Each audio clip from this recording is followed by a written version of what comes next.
তোমার নাম কি? যোগমানন্দী। বাবার নাম? গোপেশ্বর সরকার। আর তোমার স্বামীর নাম? পঙ্কজা নন্দী। আচ্ছা, তোমার বাড়ি কোথায় ছিল? বাবার বাড়ি কোথায় ছিল? বাবার বাড়ি পালিধোয়া। ওটা কোন দেশে? রাজশাহী। রাজশাহী তো ওটা জেলা হয়ে গেল, কোন দেশে ওটা? ওই তো বললাম যে ওটা তোমার পালিধোয়া। আচ্ছা, তো বিয়ে হয়েছে কত সালে? ওই যে কত সাল বলতে পারবো না। আচ্ছা, আমার বিয়ে হওয়ার পর আষাঢ় মাসে বিয়ে হলো, পাকিস্তান ভাগ হলো শ্রাবণ মাসে, আর 1 বছর পরে এখানে আসলাম মালদার মাটিতে। মালদার মাটিতে কিভাবে আসছিলে তুমি? হ্যাঁ, কিভাবে আসছিলে তোমার এই মালদার মাটিতে? খুব কষ্টে আসলাম। কি কি কষ্ট হয়েছে তোমার একটু বলো, শুনি, সবাই শুনুক। ওই একটি কি রহনপুর থেকে এই সিঙ্গার হাঁটি আসছিলাম। রংপুর থেকে সিঙ্গাবাদ তুমি হাঁটে আসছিলে? হাঁটি আসছিলাম আমরা 10 জন লোক একসঙ্গে আসলাম লাইন দিয়ে।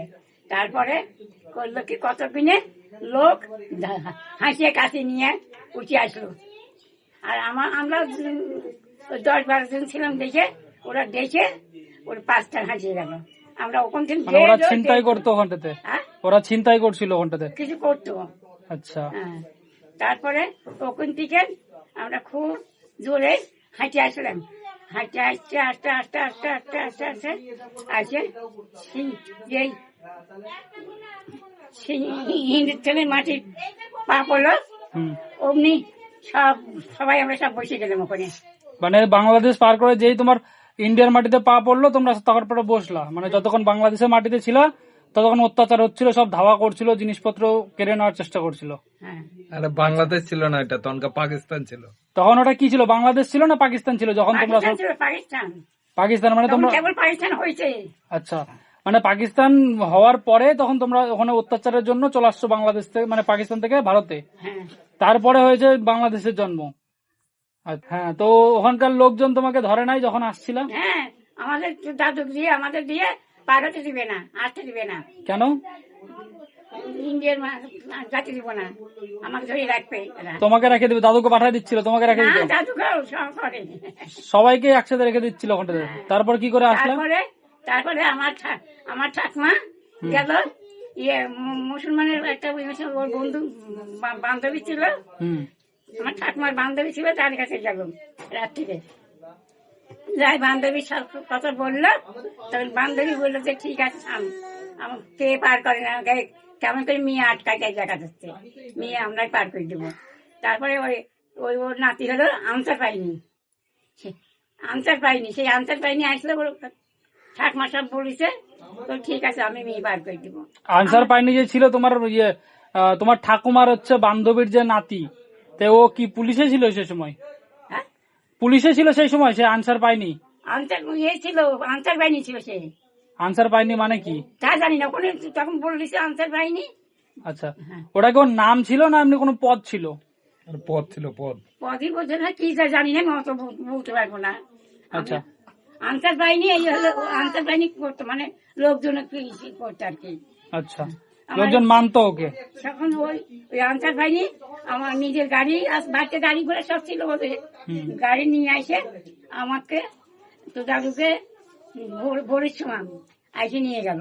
ভোরবেলা মানে রাত 3টের সময় উঠে মা রান্না করলো, ওরা খাওয়া দাওয়া করে তখন গাড়ি নিয়ে আসলো, আসে আমাকে তোর দাদুকে গাড়ির মধ্যে রাখলো। হ্যাঁ, আর আগে মা পিছে ঠাকমা, আমরা কথা বলতে থাকতাম, ঠাকমা এই সব ঘিরা করে রাখলো, রাখে গাড়ি চালালো। আমার দাদা গাড়িতে সব আবার পার করলো, এই নিয়ে আসে গোপালপুর নিয়ে আসলো। গোপালপুর নিয়ে আসে ট্রেন আসলো, ট্রেনে তুলে দিয়েছি, তার ট্রেন ছাড়লো, তখন ওরা চলে গেল, আমরা চলে আসলাম। আচ্ছা, আসে ইয়েতে আমরাতে ওই গাড়ি আমরাতে ঠেকলো।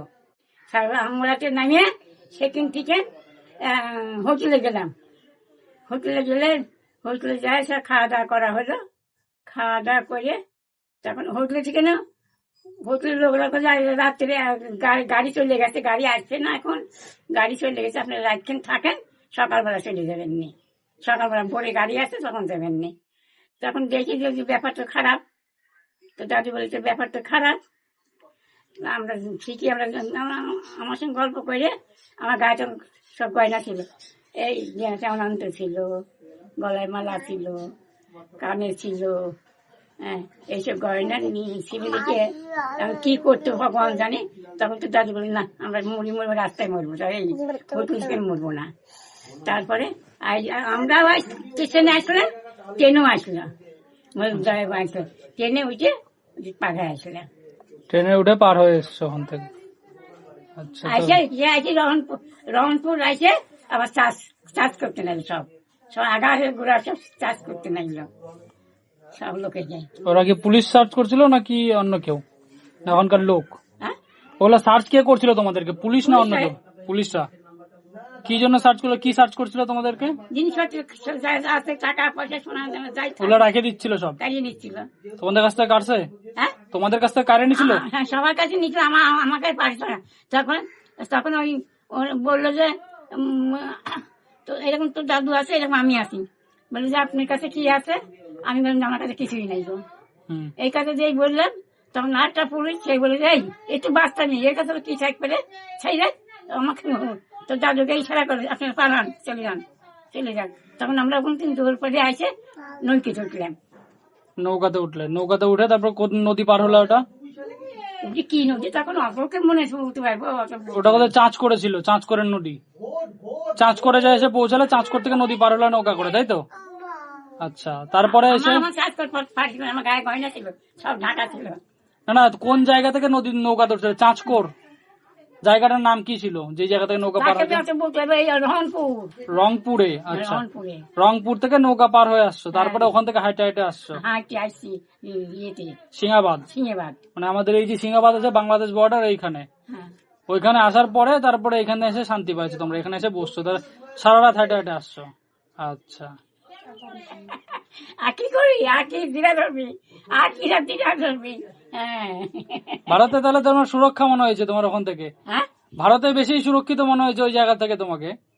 পাকিস্তানে যখন তুমি ছিলা যতক্ষণ, তো ওই সময় তোমার মনে হচ্ছিল যে পাকিস্তানে থাকলে জান থাকবে না বেশিক্ষণ, আর সবসময় ভয়ে ভয়ে ছিল। যে ভারতের মাটিতে পা রাখছো তখন বলছে না এবার বাঁচলাম প্রাণে, তাই তো? আচ্ছা।